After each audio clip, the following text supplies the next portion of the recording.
Radio Universidad de Chile presenta Palestina por siempre. Un conocimiento del pueblo árabe palestino. Historia, cultura y noticias del pueblo palestino. Conducción: César Abuaid. Muy buenos días, queridas auditoras, queridos auditores. Fíjense que es raro, por lo menos lo que a mí me ocurre. En medio de tanta desgracia, porque esa es la verdad, que estamos comunicando semana a semana debido a la ocupación israelí, genocida, criminal, infanticida, que viola todo lo que uno pueda pensar del derecho internacional, es muy doloroso, pero a la vez siento que uno está llegando con un espacio que trata de llevar un poquito de decencia, y que la gente que nos escucha en Chile y el mundo precisamente está en esa línea. Gente bondadosa, gente buena, es gente que quiere construir en el colectivo un mundo mejor. Como la gente, por ejemplo, que colaboró profundamente en una rifa que estuvimos promocionando aquí en Palestina por siempre, para familias que han llegado de Palestina ocupada, concretamente de Gaza, para, tantas necesidades que tienen. Me llegó la información, dice Ñuñoa por Palestina, que fue el grupo que organizó esta rifa.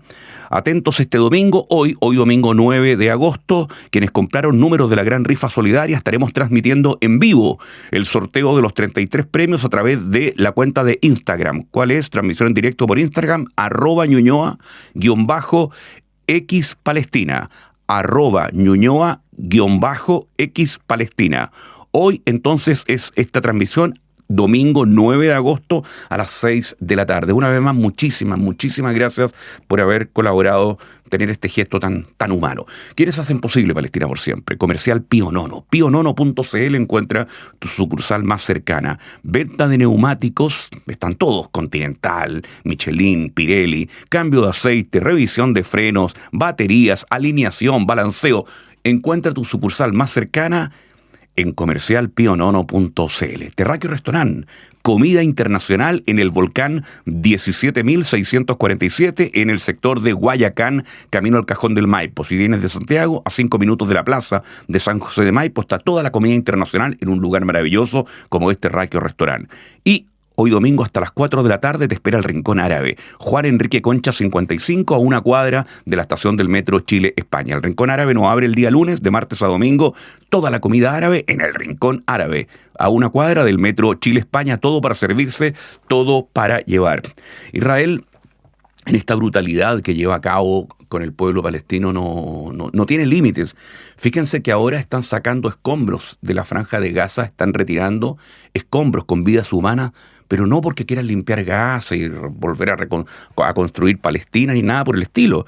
Es para no dejar huellas. Para no dejar huellas. En los escombros se llevan miles de seres humanos que están sepultados, ¿no es cierto? Para no dejar huellas del genocidio que están cometiendo en Palestina. Están sacando todos los días, ¿no es cierto?, escombros de Palestina para ese fin. No dejar huellas, borrar todo tipo de dato que los pueda incriminar respecto al genocidio. Es atroz. Pero Palestina no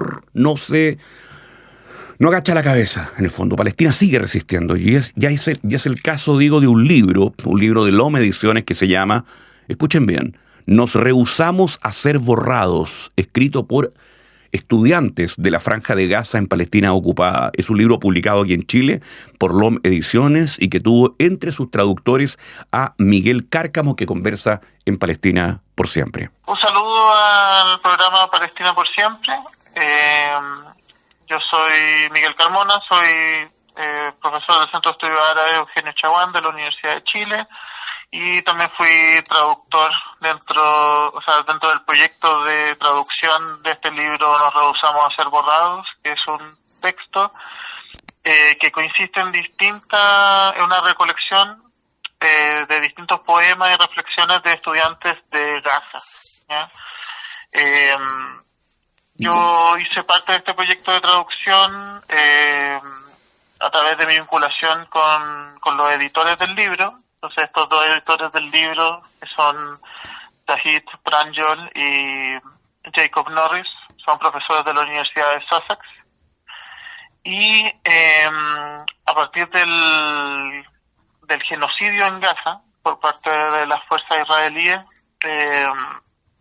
ellos tuvieron como proyecto hacer clases a los estudiantes de Gaza que habían visto destruidas sus universidades y lugares de estudio en general.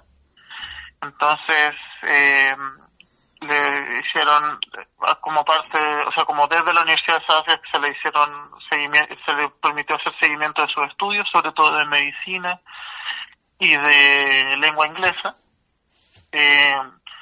y a través de este periodo de enseñanza en el fondo y de vinculación con los estudiantes de Gaza, estos profesores en el fondo vieron que había una calidad como poética en estos estudiantes, una calidad literaria y una necesidad como de escribir su experiencia, que daban como para armar un libro. O sea, pero mucho de los textos que están acá de los estudiantes de Gaza, me imagino que desgraciadamente muchos deben estar fallecidos, asesinados, ¿o no? Ellos mismos, hasta donde tengo entendido, o sea, yo no he recibido noticia del fallecimiento de algunos de ellos, pero es posible que hasta esta altura sí, ¿ya? Porque los escritos que se recoge para este libro nos rehusamos a ser borrados, que es publicado por Lome Ediciones en nuestro país. ¿Son escritos de cuándo a cuándo? Sí, son escritos principalmente durante el año 2024. ¿ya? Perfecto, o sea, es posible, digamos. Es posible es totalmente posible. Ya, y de hecho la misma experiencia que ellos describen en sus textos son escritos cercanos a la muerte, digamos. ¿ya? Miguel, dime una cosa, ¿cómo se hace? Tú eres uno de los traductores de este libro, que es una antología de resiliencia, duelo e inquebrantable esperanza de estudiantes universitarios de Gaza. Así dice la portada de Nos rehusamos a ser borrados. Tú eres uno de los traductores. ¿Quiénes son los otros traductores? ¿En qué lengua? ¿Y qué implica este proceso de traducción, por lo menos en tu experiencia? Sí, mira, el texto fue originalmente escrito en inglés. ¿ya? Los mismos estudiantes de Gaza armaron este libro en inglés, justamente con el objetivo de que sea difundido lo más ampliamente posible. Entonces, por lo mismo, la traducción es desde el inglés. Y el equipo de traducción que se armó es un equipo bien amplio. No tengo todos los nombres en la punta de la lengua, digamos, pero están dentro de la descripción del libro en la página del LOM y dentro del mismo libro. O sea, no los nombro por miedo a dejar a alguien fuera, por si acaso. Sí. Pero son gente de distintos lados de Latinoamérica y de España, ¿ya? Todos vinculados obviamente afectivamente con la causa palestina, con ganas de aportar. Y esos textos que fueron traducidos por este equipo de traducción fueron realizados por Afshin Irani y yo, ya que justamente fuimos los que escribimos el prólogo a la traducción al español dentro de este libro. ¿Y es un libro que está publicado hoy día en qué lugares del mundo?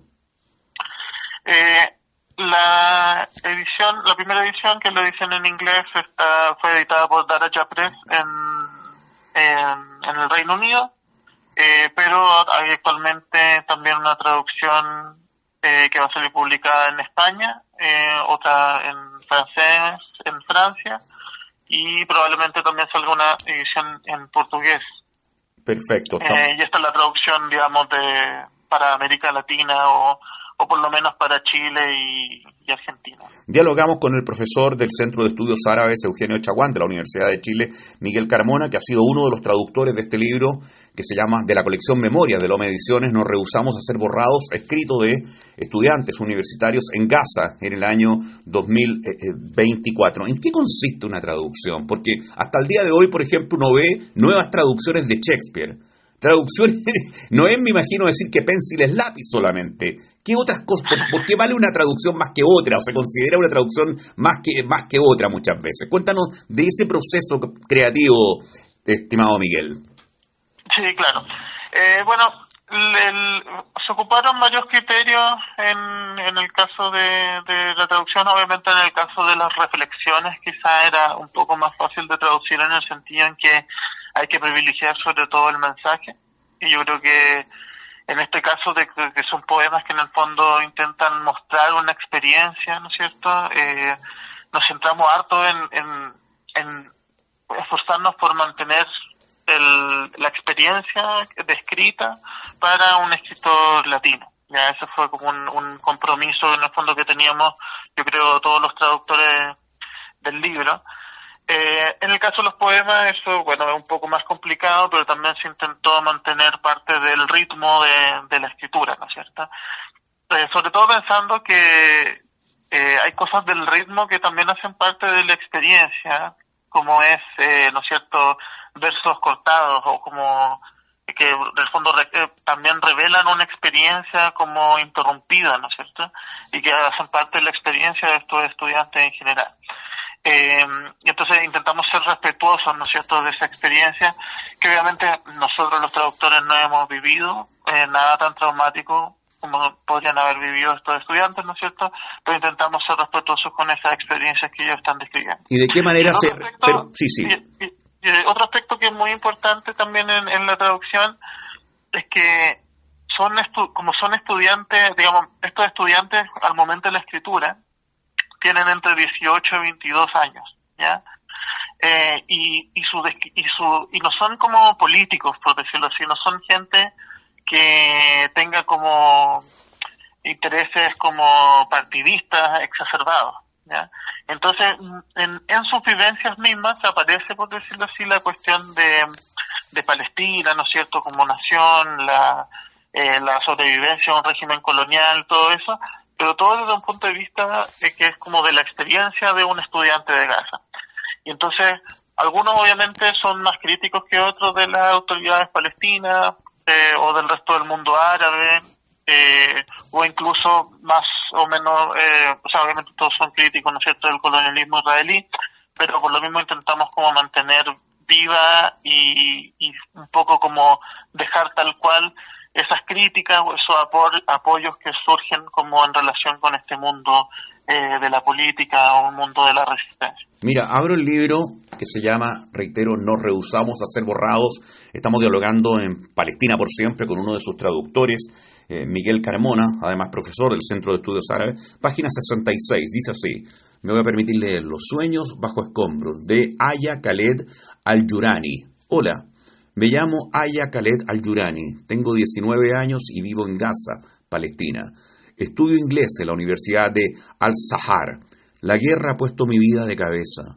He perdido a 3 de mis hermanos y a sus inocentes hijos. Sus cuerpos fueron destrozados y ni siquiera pudimos darle sepultura. El dolor de esa pérdida me acompañará por siempre. Antes de la guerra soñaba con viajar, aprender y cultivar mi talento en el dibujo y la traducción. Vivía en un hogar lleno de belleza y paz. Ahora no tengo casa ni seguridad y muchas veces ni siquiera alimento para comer. Mis sueños quedaron sepultados bajo los escombros. Vivo cada día con el miedo de no saber si tendré un mañana. A pesar de esto, sigo soñando con un mejor futuro. En Gaza nosotros amamos la vida. No somos solo titulares en las noticias, somos estudiantes, artistas, familias. Merecemos vivir en paz. Echo de menos las cosas más sencillas. La risa, la seguridad, la esperanza. A pesar de todas las pérdidas, sigo amando Gaza, sigo aferrándome a mi identidad palestina. Esta guerra me lo arrebató todo, pero no mi voluntad y esperanza de vivir. Lo único que quiero es vivir sin miedo y un día alcanzar los sueños que alguna vez guardé tan cerca de mi corazón. Qué fuerte, ¿ah? Qué fuerte, qué fuerte. Me imagino que para ustedes debe ser tremendo estar haciendo la traducción de estas cosas que son tan hondas a nivel humano.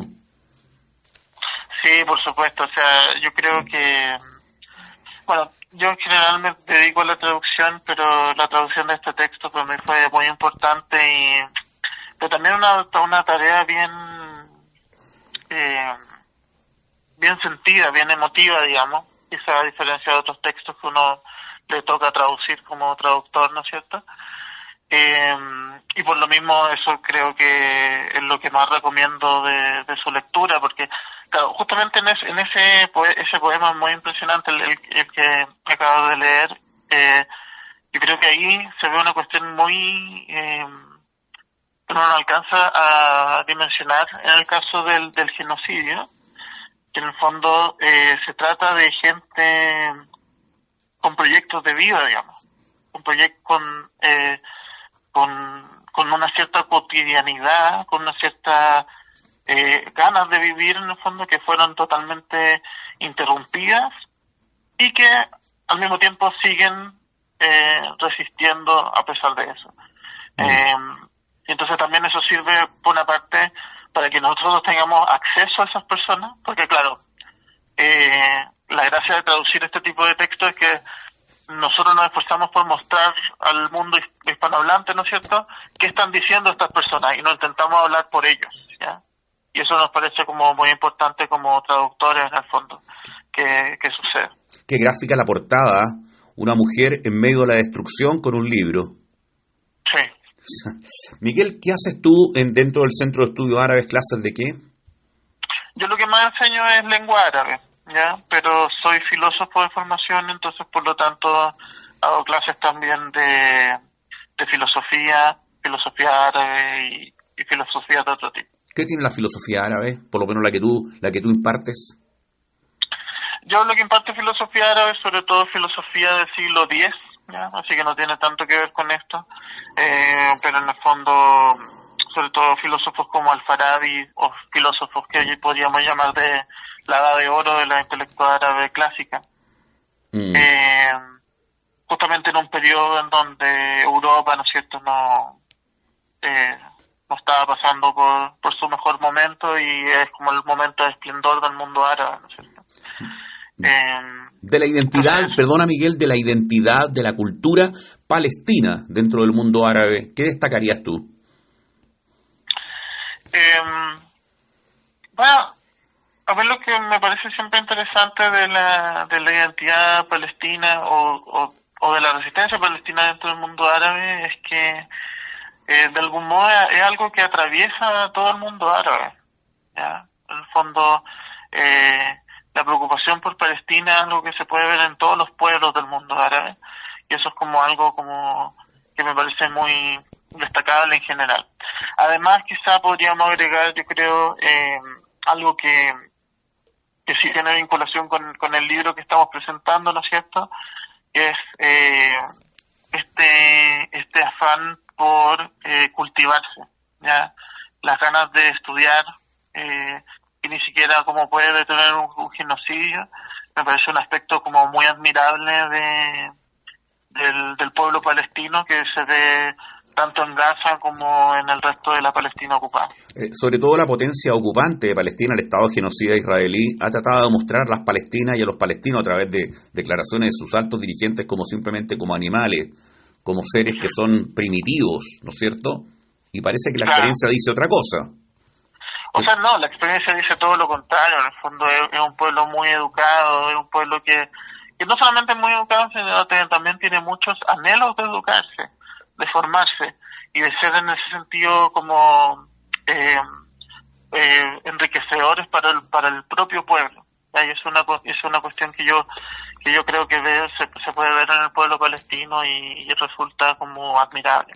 Bueno, resumiendo este libro, que hemos conversado con uno de sus traductores, Miguel Carmona, voy a la contraportada, que dice en 3 líneas, que yo creo que está bien clara la definición: con desgarro, con dolor, pero sobre todo con enorme dignidad, porfía y convicción, un grupo de estudiantes de Gaza nos hace sentir y escuchar su voz urgente y afirmativa en una frase valiente e inquebrantable: nos rehusamos a ser borrados. Eso es, en definitiva, este libro que está a la venta, Lome Ediciones, en todas las librerías de la colección Memorias. Muchas gracias, reitero, a Miguel Carmona, además de traductor, profesor del Centro de Estudios Árabes de la Universidad de Chile. Un gran abrazo, querido Miguel, y muchas gracias por tus minutos con Palestina por Siempre, este espacio que se rige por el respeto al derecho internacional y los derechos humanos.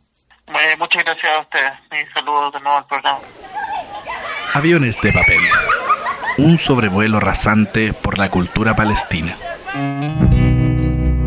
Muy buenos días, querida familia radial. Una vez más nos encontramos sobrevolando sus hogares en estos aviones de papel que semana a semana propician el diálogo y la reflexión en torno al arte, la cultura, la actualidad y los derechos fundamentales en Palestina. La crónica del día de hoy lleva por título Esperanza. El horror y la violencia que inundan las noticias sobre Palestina funcionan como una venda que, muchas veces, nos impide mirar algo distinto.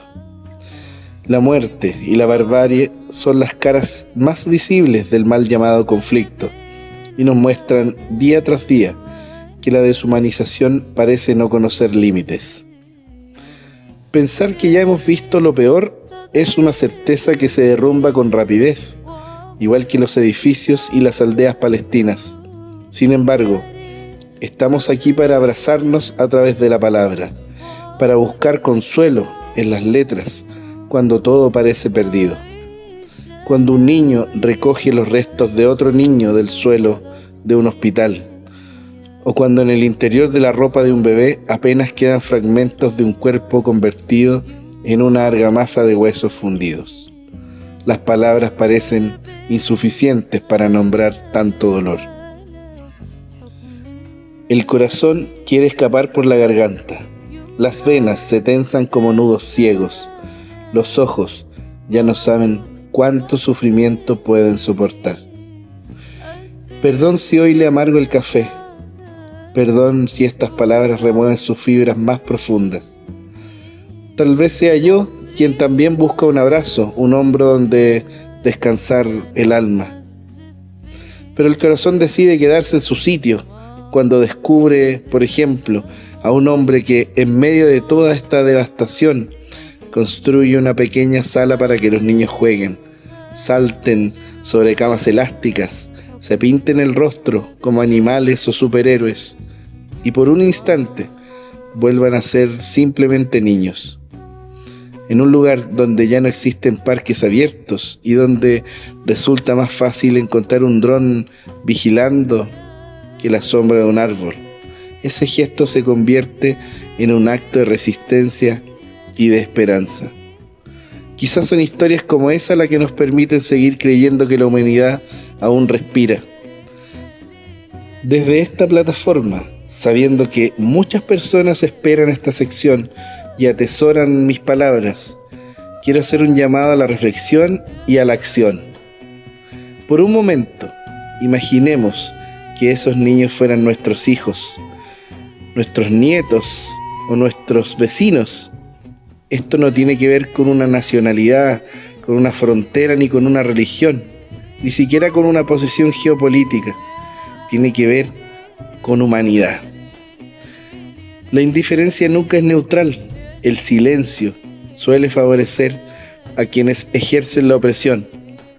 Por esos niños y niñas, por quienes aún esperan un mañana, no dejemos de hablar de Palestina. Gracias por compartir este vuelo conmigo.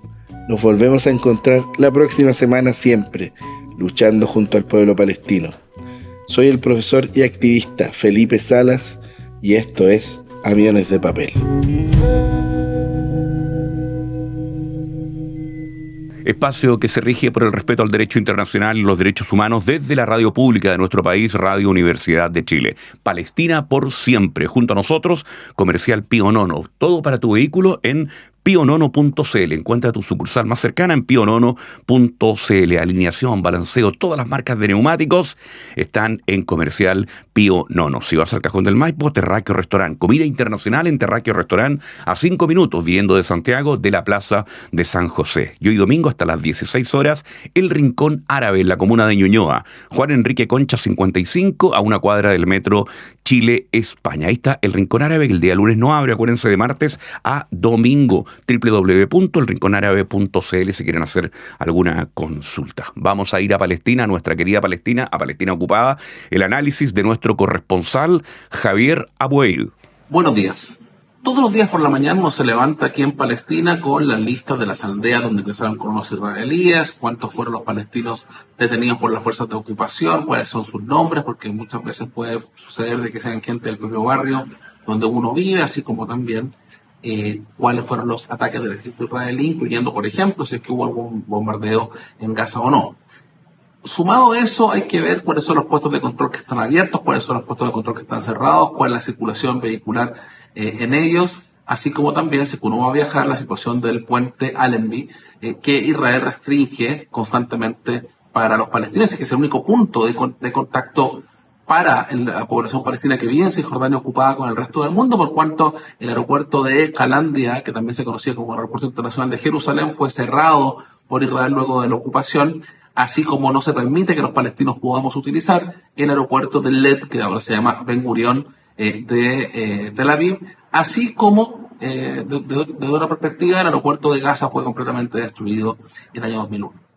Es decir, esa más o menos una situación para ver qué es lo primero que uno hace aquí por la mañana. ¿Por qué? Porque los ataques en Cisjordania continúan subiendo. ¿Y por qué? Porque como explicábamos en programas anteriores, la situación sobre el terreno va a continuar empeorando a medida que se acercan las elecciones israelíes. Parte de la campaña electoral de gente como Benjamín Netanyahu es atacar más y más a los palestinos y gente de su coalición de gobierno, particularmente Bezalel Smotrich e Itamar Ben-Gvir, que son generalmente sindicados como los grandes culpables del extremismo en Israel, a pesar de que ellos simplemente implementan en su gran mayoría política de Estado. Ellos también están impulsando a través de sus propios círculos, ya sea armar a colonos israelíes, provocar la impunidad para los colonos, así como también impulsar la anexión de territorio ocupado, tomar más y más casas, como por ejemplo ocurrió esta semana en el campo de refugiados de Calandia, una operación del ejército israelí de más de 4 días, donde más de 50 palestinos fueron heridos y varias casas palestinas fueron demolidas. Eso es un poco la situación. Claro, cuando se habla de Calandia, que mucha gente puede no conocer obviamente, pero Calandia es el paso entre Ramallah y Jerusalén, o en otras palabras, de todo el norte de Cisjordania y Jerusalén. No es que uno pueda ingresar libremente en Jerusalén, pero que no tengan permisos para poder hacerlo, incluyendo, por ejemplo, médicos que van a los hospitales palestinos en Jerusalén, así como enfermos. Cuando hay operaciones del ejército israelí ahí es prácticamente imposible poder cruzar a Jerusalén. Se ha abierto también durante las últimas semanas nuevamente la situación humanitaria en los puestos de control israelíes, es decir, acá han habido ya varios casos de mujeres que han sido forzadas a dar a luz en puestos de control israelíes por cuanto no se les permite llegar a los hospitales. Eso es algo de lo que no se escuchaba con tanta masividad de la segunda intifada, pero es algo que en estos momentos se sigue llevando a cabo aquí en Cisjordania ocupada. La situación en Gaza continúa de la misma forma, es decir, no se está implementando realmente el acuerdo de alto el fuego, incluyendo el desarme de Hamas y la retirada de Israel desde ese lugar. La situación evidentemente que continúa siendo compleja para muchos en la comunidad internacional que pueden eventualmente hacer algo para cambiar la situación sobre el terreno. El hecho de que Estados Unidos se mantenga en una situación tensa con Irán también influye, así como obviamente la situación en el Líbano. Regionalmente también se ha entendido que Israel pretende al parecer quedarse en tierras en el sur de Siria, por encima de las que ya había ocupado en 1967 las alturas del Golán, así como también el caso de lo que está sucediendo hoy el día en el sur del Líbano, donde si bien es cierto en teoría habría un acuerdo entre el Líbano e Israel, sobre la práctica los ataques israelíes en el Líbano continúan. Esa es un poco la forma que Israel tiene para negociar y cómo ha continuado haciendo durante bastante tiempo, es decir, imponiendo sus términos por la fuerza, independiente de que el gran mediador acá, Estados Unidos, esté completamente en el lado de Israel.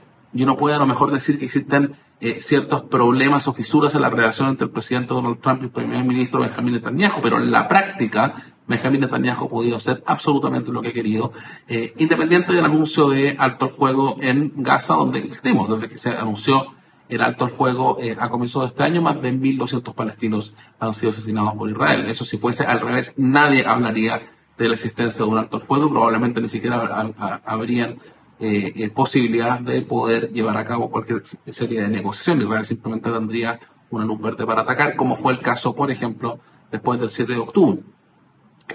Ahora, el 7 de octubre, refiriendo a los ataques de Hamas con frente a Israel en el año 2023.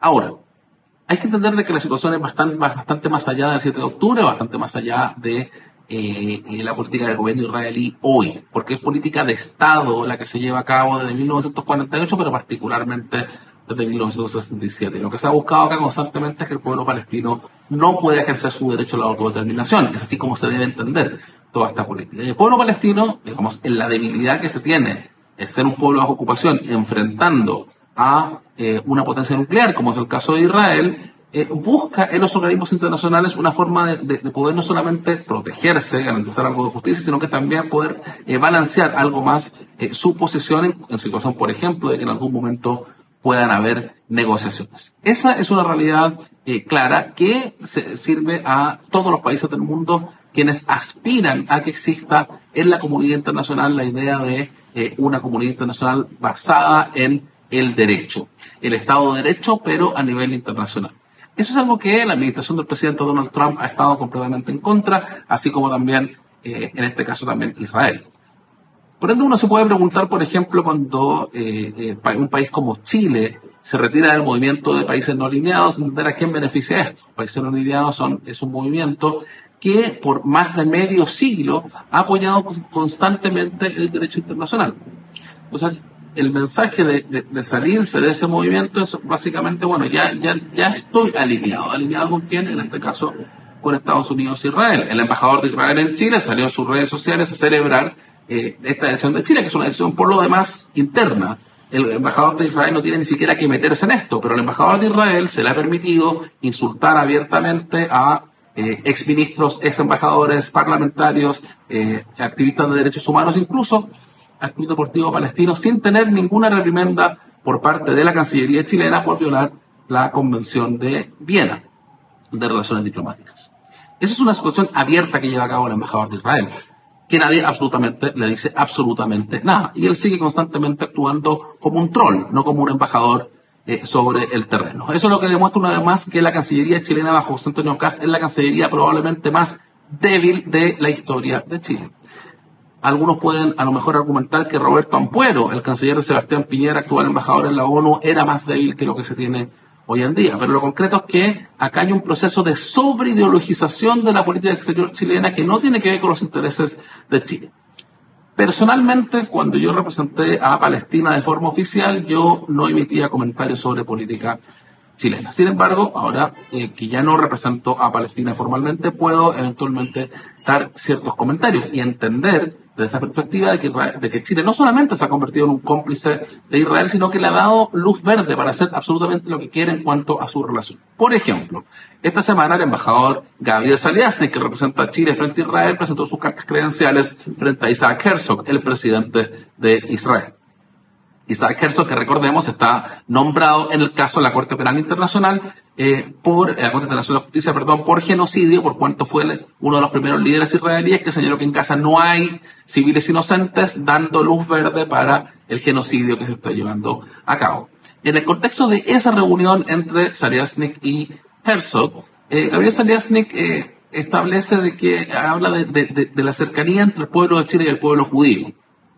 Craso error. No porque no debe existir esa cercanía, no porque en Chile no se debe conocer el pueblo judío, no porque no se debe combatir toda la forma de antisemitismo y entender una cultura que por lo demás hay miles de chilenos que son judíos y que por ende también se deben representar. Sin embargo, Gabriel Saliasnik no es ni rabino, ni sacerdote, ni pastor, ni imán, ni nada por el estilo. Él es el embajador de Chile frente a Israel. Es un puesto político frente a una posición política. Reconocer que Israel es el Estado de los judíos y no ha sido un Estado político reconocido en la ONU, por ejemplo, pasa a llevar los derechos de más de un 20% de la población de Israel que son sobrevivientes de la Nakba de 1948, cristianos y musulmanes, ciudadanos palestinos, que algunos les llaman árabes israelíes. Así también Saliasnik señaló que él era un orgulloso sionista. Claro.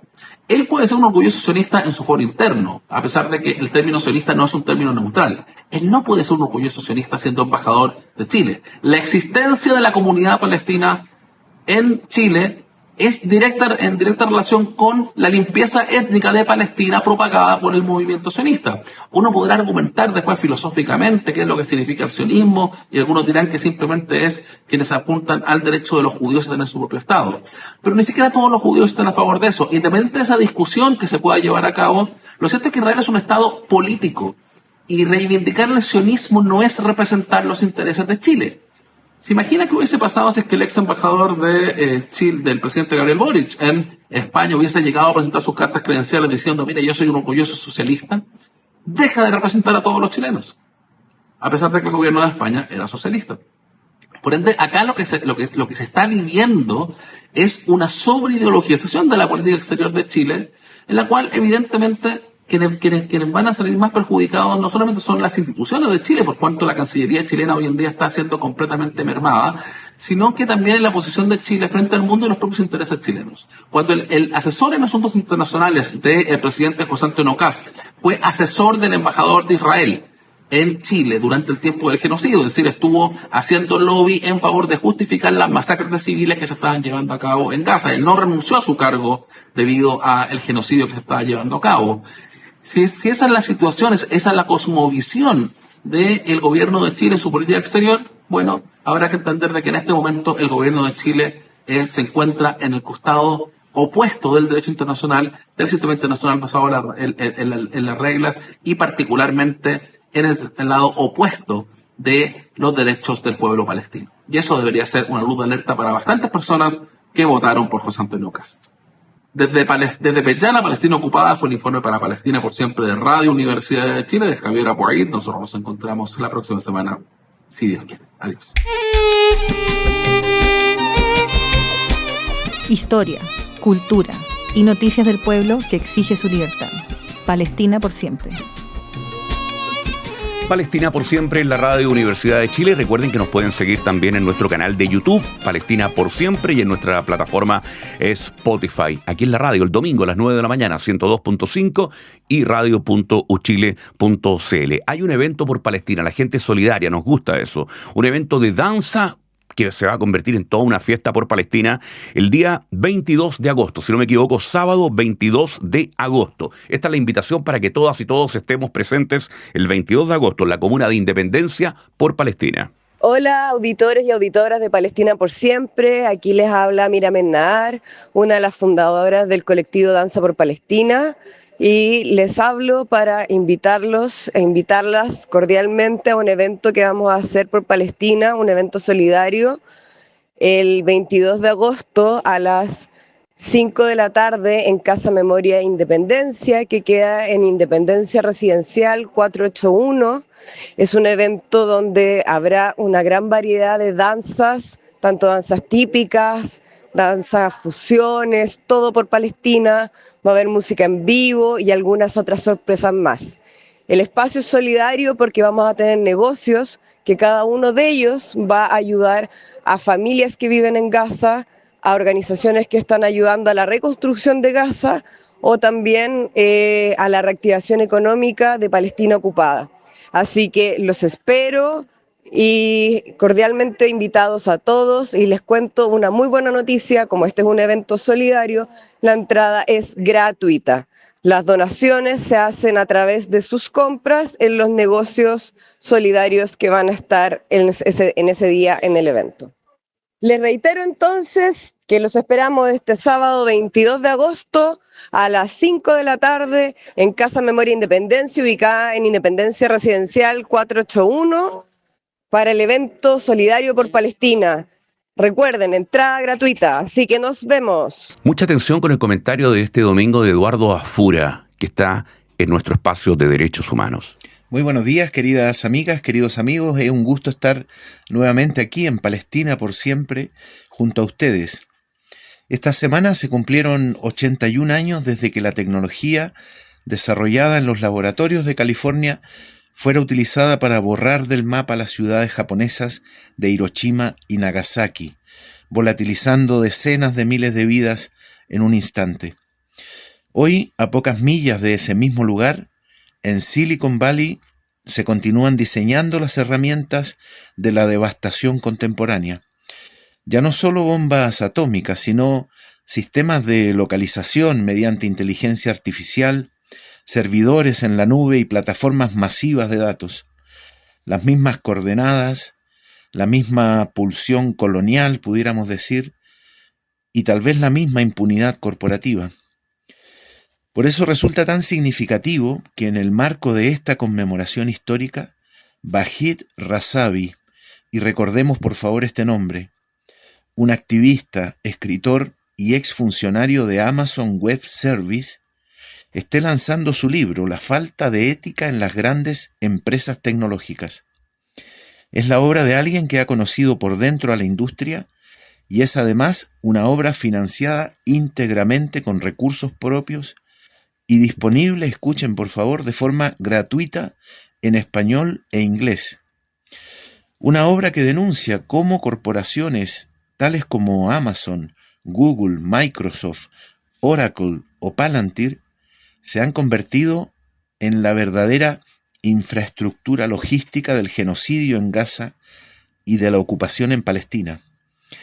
Así es que para Razavi documentar esta complicidad es un deber ético al que dedica sus extraordinarios talentos. El mayor valor de este trabajo radica en que destruye, en primer lugar, el mito de la neutralidad tecnológica, ¿verdad? Con datos concretos y análisis de contratos, Razavi demuestra que no estamos ante meros avances técnicos. Cuando un algoritmo, pensémoslo, ¿verdad?, determina un objetivo de bombardeo, cuando un servidor almacena inteligencia militar o cuando el reconocimiento facial vigila el paso diario de las familias palestinas, estamos frente a herramientas de control y exterminio puestas al servicio del colonialismo. Por eso el autor va más allá de la sola declaración y exige responsabilidades penales para que estos ejecutivos rindan cuentas ante tribunales internacionales. Esta es una denuncia que se suma, en el caso de Vahid Razavi, a toda una estrategia de acción, pudiéramos decir, que incluye además el extraordinario documental Forever Peace Now, Paz para siempre ahora, que fue presentado hace algunos meses en su lanzamiento en el Museo de la Memoria acá en Santiago de Chile, pero que además ha recorrido ahora junto con su autor, ¿verdad?, diversos países. Ha estado en España, ha estado en Turquía, ha estado en Armenia y de la mano de Amnistía Internacional en muchos de estos casos. También a esta interesante labor como escritor y como documentalista, Vahid Razavi agrega el registro en una plataforma denominada Parents' Plea, las súplicas paternas, ¿verdad?, que le devuelve el rostro y la historia humana a las cifras de la guerra y de los genocidios. Está llevando allí el registro de casos de violaciones a los derechos humanos y de crímenes de guerra, pero además una campaña global de firmas para llevar a los responsables corporativos ante la justicia. Una persona verdaderamente extraordinaria, Vahid Razavi, y como sé que muchos de ustedes ya estarán diciendo, bueno, Eduardo, ¿y cómo acceder al libro, verdad? ¿Cómo ver este documental? Y por supuesto apoyar las campañas de Vahid Razavi. Les voy a compartir mi Instagram, desde donde podrán descargar gratuitamente el libro, tanto en inglés como en español, La falta de ética en las grandes empresas tecnológicas, y acceder también desde allí a todo lo demás. Tomen nota, por favor, es muy breve, @eduasfura. Con ese dato, ¿verdad? Muy sencillo. He preferido también hacerlo así porque los links para remitir a los sitios de Vahid Razavi habrían sido unos deletreos interminables. Muy sencillamente, @eduasfura. Aprovechan también de seguirme en Instagram, que yo les agradeceré mucho y por supuesto que les responderé de la misma manera, ¿no? Llegados a este punto, también nos preguntaremos qué relación tiene este panorama con Chile. Bueno, déjenme contarles que hace poco tiempo se confirmó la reunión a puertas cerradas en el Palacio de la Moneda entre el presidente José Antonio Kast y Peter Thiel. ¿Quién es este señor? Magnate tecnológico y cofundador de Palantir, una de las firmas de vigilancia más cuestionadas del mundo. Un encuentro que incluyó también a figuras de la política local como Johannes Kaiser y José Piñera, y que, miren ustedes, solo se conoció gracias a solicitudes de transparencia parlamentaria impulsadas por el diputado Gonzalo Winter. Frente a esto, el gobierno se escudó en que se trató de una cita protocolar sobre inteligencia artificial, sin actas ni registro público. Miren, por favor, sobre la gravedad de este hermetismo y sus implicancias para la soberanía, escucharemos precisamente a continuación al diputado Winter.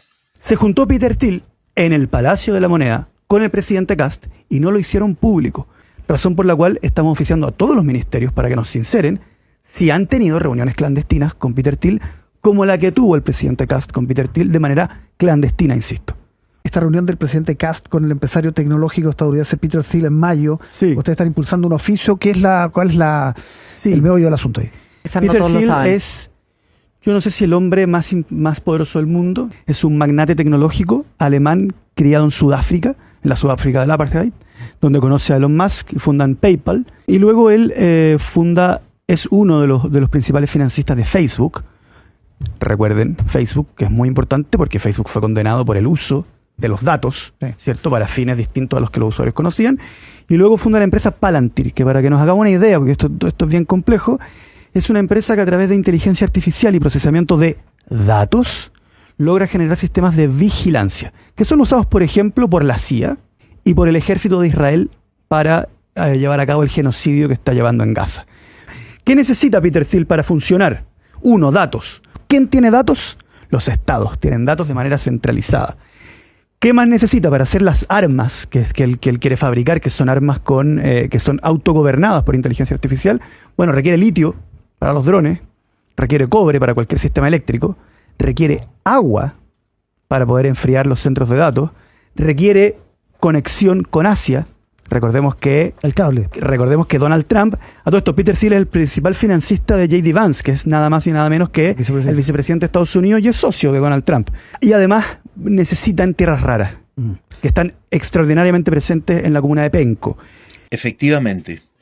Como escuchábamos decir al diputado Winter en esta conversación con el periodista Álvaro Pazzi en el programa Palabras, Sacan Palabras de Radio Futuro, cuando estos actores como Peter Thiel desembarcan en la región, la verdad es que no traen neutralidad, traen modelos de control y vigilancia masiva. Así es que adquirir e implementar estas tecnologías, miren ustedes, de espaldas a la ciudadanía, compromete no solo nuestra soberanía digital, nuestros recursos naturales, sino que sitúa a Chile al margen del derecho internacional, al financiar herramientas de destrucción probadas en el sufrimiento y las vidas del pueblo palestino. Afortunadamente aún hay millones de personas que, como Vahid Razavi, ¿verdad?, nos demuestran que la ética no solo se declara, sino que se ejerce. Y que la tecnología también puede ser un medio de educación e información. Así es que les reitero, queridas amigas, queridos amigos, la invitación a descargar este libro, ¿verdad? La falta de ética en las grandes empresas tecnológicas. Una obra en la que, como les comentaba, Razavi ofrece una visión desde dentro de la industria, ¿verdad? Una industria que sacrificó la ética por contratos, construyendo la infraestructura de vigilancia, de datos, de inteligencia artificial, ahora implicada en la ocupación, la guerra y las atrocidades genocidas que vemos cometerse a diario en Palestina. La lección de Hiroshima y Nagasaki, junto con la dignidad y resistencia del pueblo palestino, nos exigen mantenernos más unidos que nunca, con esperanza, verdad y la convicción inquebrantable de que la justicia, el derecho a la autodeterminación y la libertad prevalecerán para todos los pueblos que se resisten a ser borrados por la barbarie imperialista y colonial. Para Palestina por siempre, este ha sido el comentario de Eduardo Asfura. Gracias a Terráqueo Restaurant, a El Rincón Árabe y Comercial Pío Nono en Palestina por siempre. Fernando Lagos, eres un tremendo valor en este espacio de derechos humanos, en todo el tema técnico me refiero. A ustedes, agradecerles en Chile y el mundo, y nos quedamos con el Centro de Información Palestina. Un ciudadano chileno fue retenido durante más de 24 horas por Israel cuando intentaba llegar a Palestina. José Nicolás Camis, de origen palestino y con autorización aprobada, fue interrogado, sometido a tratos degradantes y deportado. Israel exige a los chilenos una autorización que ni siquiera garantiza su ingreso, mientras que sus ciudadanos entran a Chile sin trámites adicionales. Frente a esta discriminación, el silencio del gobierno chileno resulta inaceptable. Más del 93% de las investigaciones por ataques de colonos israelíes contra palestinos terminó sin cargos. En 2026 ya se registraron más de 1.300 agresiones en Cisjordania ocupada. La OLP acusa al gobierno de Netanyahu de garantizar esta impunidad para expulsar comunidades y apropiarse de sus tierras. La justicia internacional exige retirar a los colonos y terminar la ocupación ilegal. China condenó la colonización israelí y reafirmó su apoyo inquebrantable a Palestina. Pekín exige un Estado soberano en las fronteras de 1967, con Jerusalén Este como capital, prohíbe inversiones en asentamientos ilegales y reclama ayudas sin restricciones para Gaza. Una posición política directa contra la ocupación y el intento israelí de despojar al pueblo palestino de su tierra y soberanía. Informó para Centro de Información Palestina y Palestina por Siempre, Florencia Camis. Radio Universidad de Chile presentó Palestina por Siempre. Conversación, noticias y análisis sobre Palestina y Medio Oriente. Palestina por Siempre.